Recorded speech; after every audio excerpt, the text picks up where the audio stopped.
Hi, I'm Paul Winn.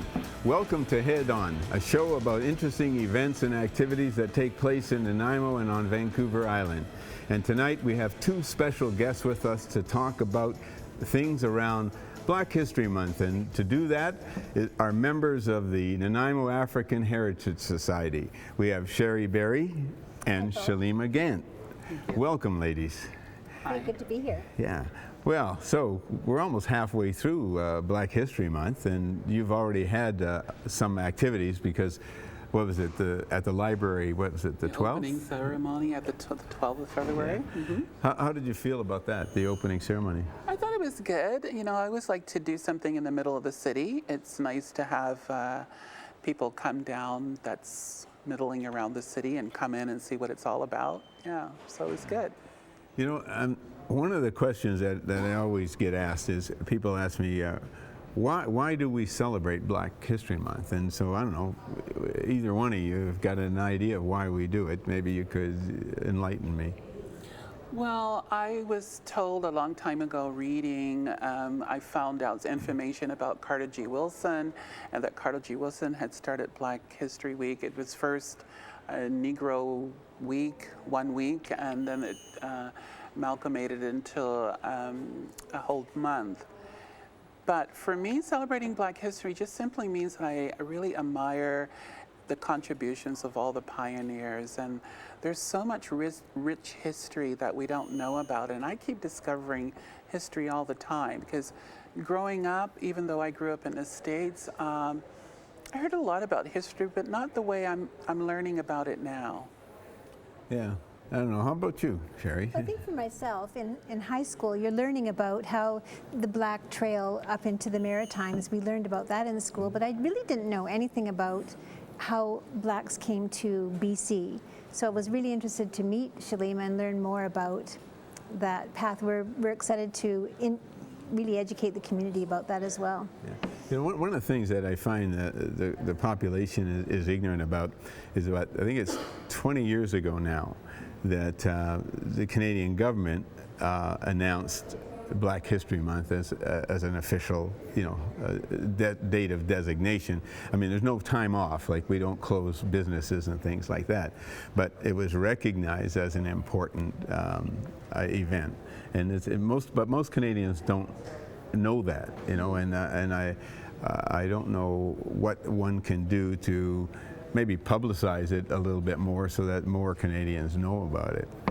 But I was one of the points you mentioned, Shalema, that resonated with me, so being a Black member of the community, things when growing up, and as you mentioned, Shalema, in school, you never saw anything except by whites. There was never, and yet there were great accomplishments and activities, taking place headed by, people within the Black community. So that's another reason I think personally that, Black History Month is kind of important. Well, I really like to see our young generation, the youth of now, remember, and it's hard for them because they're in a totally different way of living today, because for all things it's supposed to be equal, and we're not worried about color, and we're not worried about discrimination and all those things, but yet those things are prevalent. They are still occurring today as they were years ago, and I just want the kids to grow up and be proud to see of the contributions that their forefathers and their ancestors have contributed to the country. I often worry about, follow the leader. Should we follow this group of people because they're popular or whatever? I think you feel a sense of confidence and a sense of accomplishments when you see the contributions of your ancestry that are Black, and I really realize that the multicultural people are being in multicultural families now.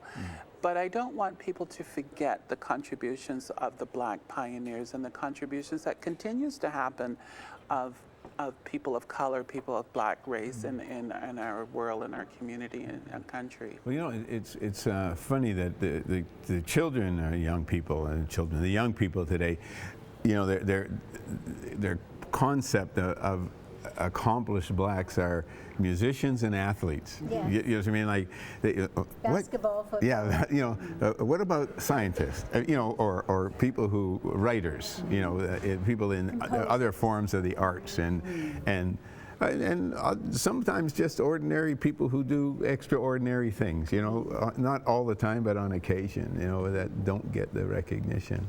Yeah, and you know, and I should point out, I mean, it's obvious by our group around the table, you don't have to be black to belong to the Nanaimo African Heritage Society, right? You have to just have a sense of wanting to support the aims and objectives of the organization, which is what most people do when they join a group, is look at their aims and objectives and say, yeah, I can support those. It's, you know, but anyhow, let me ask you, you got some dates scheduled yet that have to be, you know, taking place. Yeah, this Sunday, the 21st of February, is our gospel concert. It's nostalgia, gospel, and jazz. We have some great musicians that are coming. Gina Williams, who's always popular, and by popular man, she's back and doing her thing, and wonderful, powerful voice. And then we have Maureen Washington, and she's coming from Victoria, and she's bringing a trio, and I'm really looking forward to seeing that jazz and hearing the gospel. And we invite all the gospel enthusiasts and people who really like the jazz to come out and celebrate Black history with us. And, you know, the gospel aspect of Black history is strong because most of us grew up in churches, and that was our, you know, for a lot of my family and a lot of the people that I was surrounded with. I was originally in the southern states.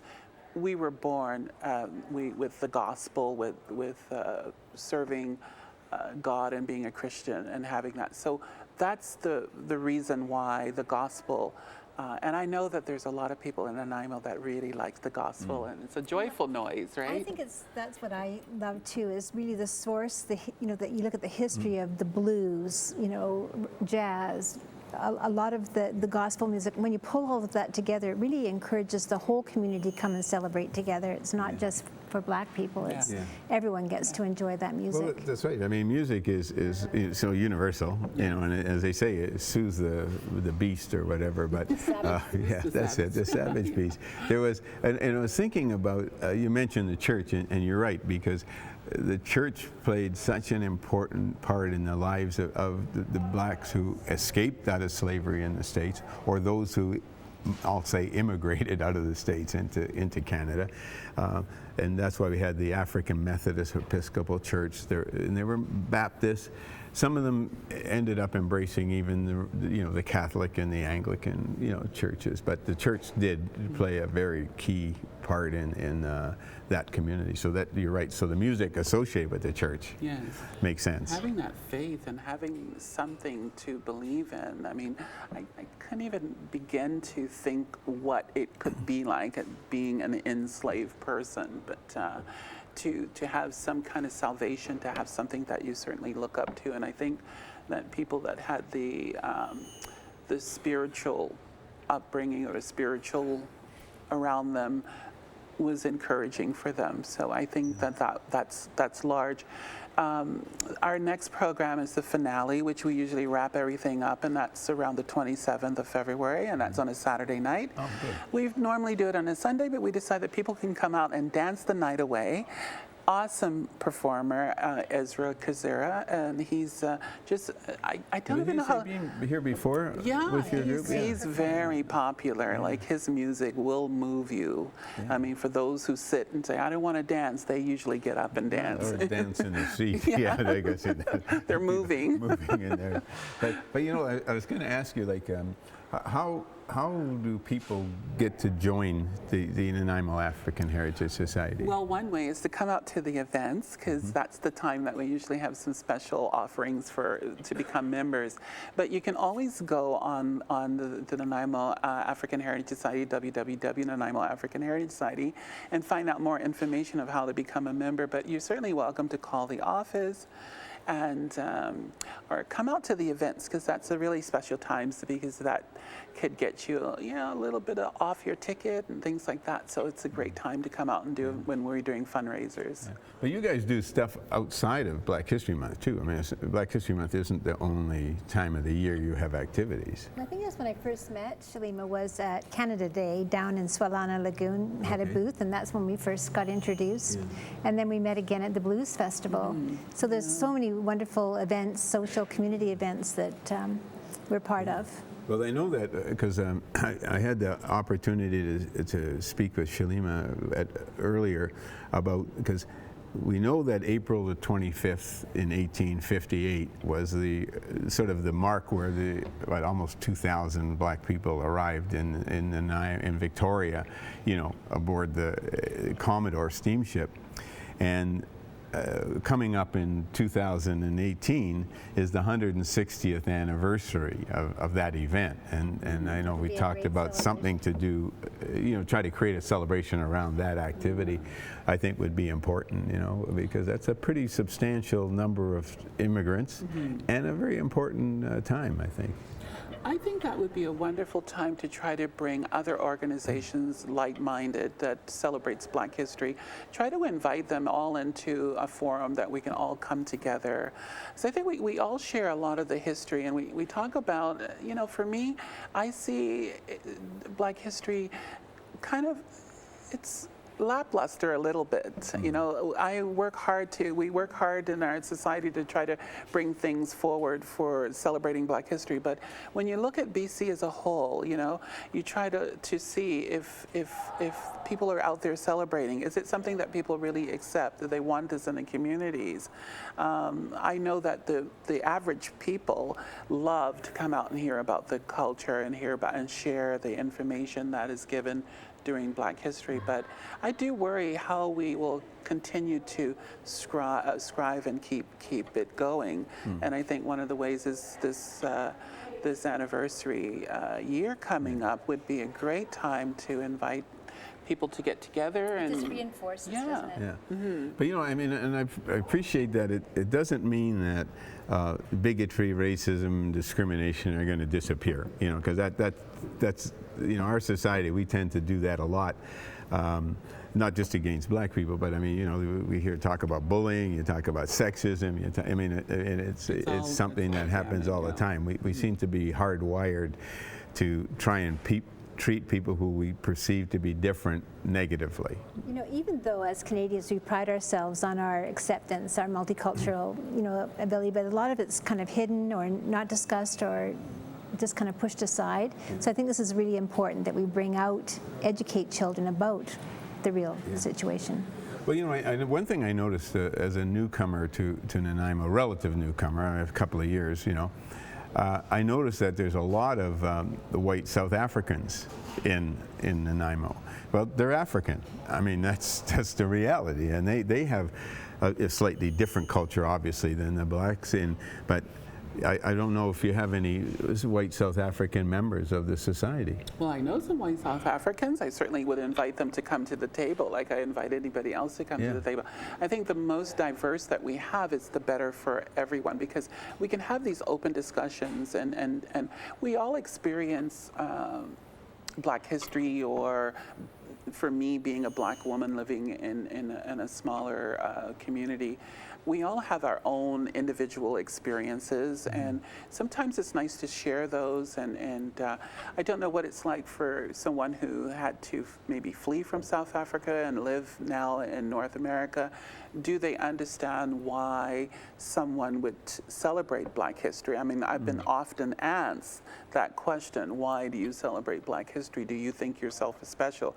Yes, I do. I think I'm special. I think I'm special like anybody else that's on our earth. But any other culture celebrates their culture and they celebrate their heritage. I'm wondered if they ask the same questions. Well, they might. I mean, I don't know. I think part of it from my perception, having grown up in Canada, there was nothing in the books that I was taught from in school that mentioned English, French, Scottish, yes, German. yeah, it was, and then once in a while there was something about the slaves that came to Canada and got freedom, which was a lot of baloney. But I mean that was the only aspect of it, and to sort of say, well, your image that you create of a group of people is going to be shaped by the kind of material that you get exposed to, right. and that was the image, and so that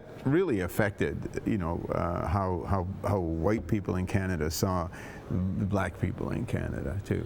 Well, it was interesting when I first came here because I really felt like sort of a bit of an alien. So I came here in the early 80s. I was traveling around Canada as a performer, and as a performer, people would idol me as a black woman, and they would say things like, "Oh wow, I've never had a black person at my table before," and for a while that felt kind of interesting, kind of good because I'm a star and they're making me a star. But when I really started to settle down in the country and started to be I'm a Canadian, I realized that there is a slight difference in terms of me coming from the States and having a lot of education about the contributions of Black Americans, but finding out that Black Americans came to Canada and became part of the history of Canada. Many people don't realize that when Sir James Douglas was our chief factor, there are lots of blacks have come here and they pioneered this land like anybody else. So this wonderful land that we live on today, this Vancouver Island especially, had been pioneered by some of the blacks. And so for children to grow up and read about those things and understand the contributions and not have that slave mentality thing thrown up their face. Because when I hear about slavery, to me, I hear about heroic stuff. I hear about people. Can you imagine? I can't even imagine being in that kind of bondage and coming from that to where we have come to today. Like Nat Turner? Are you familiar with Nat Turner? The story of Nat Turner. Well, Nat Turner, in fact, there's a movie coming out about Nat Turner. Okay. Anyhow, Nat Turner was a slave in the States who heard voices, and he was taught to read using the Bible, and he became really obsessed with what he learned in the Bible, and he led one of the largest insurrections against the slave owners in the United States, killed 60 of them, and made a swath through the South, and eventually, he hooked up with John Brown. And he eventually they caught him and hung him, of course. But they were really afraid of him. But I'll tell you really an interesting story about that. At one time, we had an organization in Canada called the National Black Coalition of Canada, and we were having a national meeting in Montreal, and groups from all across were coming to Montreal, and so somebody, I don't know who, put up a sign said, "Nat Turner is coming." And so Nat Turner, well, of course, everybody around the black groups who were there knew who Nat Turner was, but the RCMP didn't. And so what they did is they put a stop and detain order out at the border for Nat Turner. Of course, he'd been dead for about 150 years at this point. He did, like, trying to stop him at the border would be a little difficult. But anyhow, but that was the was the kind of concept. They put a stop and detain order out because somebody put a sign up, "Nat Turner is coming," and they thought maybe there's going to be a revolution at the meeting in Montreal. Wow. Anyhow, I watched. Sorry, go ahead. I was going to. I just wanted to draw again about history. Yeah. Like BC. We had 2 elected black politicians, Rosemary Brown Yes. and Emery Barnes, you know, which was a first in politics here. Then, you know, Mr. Barnes became the Speaker of the House, which was another first in Canada. You know, like, and so, and those are in my mind are because, you know, they were roughly the same age as me. It was current history for me. You know, like it wasn't ancient history. It was the time. So that kind of thing, I think, is what people need to know as well. Yeah, I can imagine in the 1800s being sort of an American and coming here as Mifflin would start give. Tell the story about Mifflin. That's interesting. Oh well, Mifflin, yeah, he was quite a, you know, he was an entrepreneur, businessman, you know, and then when he came to BC, he set up a store. Which eventually, they sold the equipment and things to the miners coming up, and his store became a rival for the Hudson's Bay Company, you know, because that was something that he did. He also became elected to the council in Victoria. He became, you know, the first black person elected to the city council in Victoria, and he was there at the. What was that convention? Yale? The Yale Convention, when BC was voted into Confederation with Canada. You know, him and what's that guy's name? His name. Oh, he was the premier for a while. Had Amour de Cosmos. That was Amour de Cosmos. You know, yeah. I don't know if that was his real name or assumed name, but he was known as Mifflin was also instrumental in instigating the Esquimalt and Nanaimo Railroad. You know, to get that built and coming up here. But he went back to the States after the slavery was ended, and he returned to the States and became the ambassador to Madagascar for the United States, and there's this high school named after him in Little Rock, Arkansas, you know, and he was also a president of a bank at one point too. So I mean, he was that kind of guy, but his time. What time frame? Well, 1850s, 1860s. Yeah. He was a very, very accomplished man. And so, just about all of those people that Sir James Douglas came in, these are people who had already bought their freedom. Well, most of them were free. Yeah, they weren't free. slaves. They weren't slaves, and they were people who came up. You know, we talk about that. Of it because it's so far back, you know, coming from the 1800s, but that stock, it resonates today because what is the Alexandria families that have Supreme Court judges, and you know, the contribution they still continue to pay forward, and so it's just interesting when I hear all that history. It's rich, it's vibrant, and kind of interesting that it's like new information, but it's been there forever. Well, can I tell you another bugbear of mine? I'm sorry, I know you know this stuff, you guys, but you know, back in 1959, there was a tunnel on the mainland that was opened up and for traffic coming out of you know, Delta and whatnot. Yeah, the Dease Tunnel. And that's what it was named was. Queen Elizabeth came here and dedicated it, and it was very nice. And it was named after a black guy named John Sullivan Dease. Okay.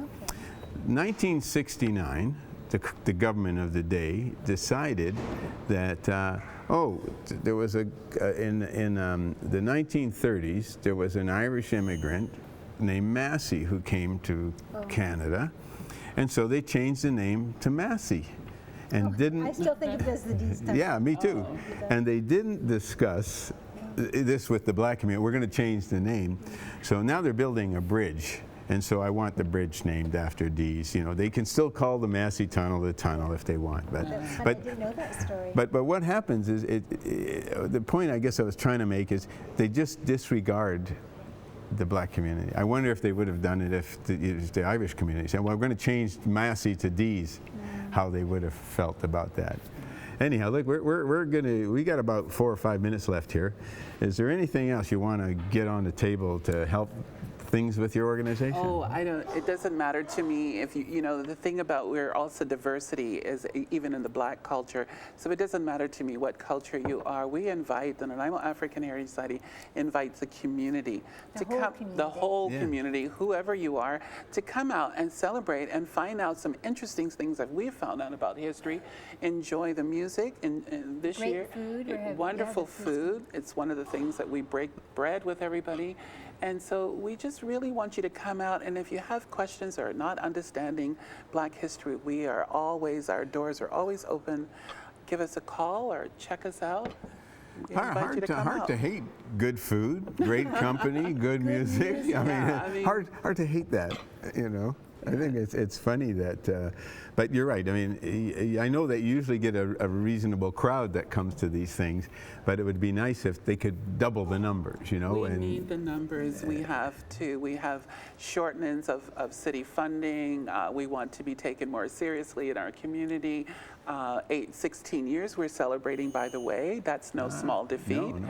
And so we just want people to come out and show our community that this is something that's welcome and needed in our community for the sake of our children growing up, so that they can all feel that they contributed greatly. Yeah. Does the society do anything in the school system? We want to start going in. We have a curriculum that was passed down many years ago, and that curriculum is still current and could be used for a lot of information in schools. And oftentimes when I bump into teachers or so educators in the community, we talk about that, and they're all would welcome something of that nature. So I think going into the new year. Myself, our two children, when they were young, grew up in a multicultural community in North Vancouver, and then we moved them at age 12 and 10 to Qualicum Beach, and they were shocked at that point that they felt kind of segregated. You know, it was a whole different experience for them because they had grown up with East Indian, Chinese, Japanese, Black, you know, every culture, I guess because we were in a lower income neighborhood. But I think that that's what I love about Nanaimo is we've really drawn all of those cultures together and created we actually, when you think of the multiculturalism in Nanaimo, almost 20 to 23% of our community is multicultural. Yeah, well, I'm not so well.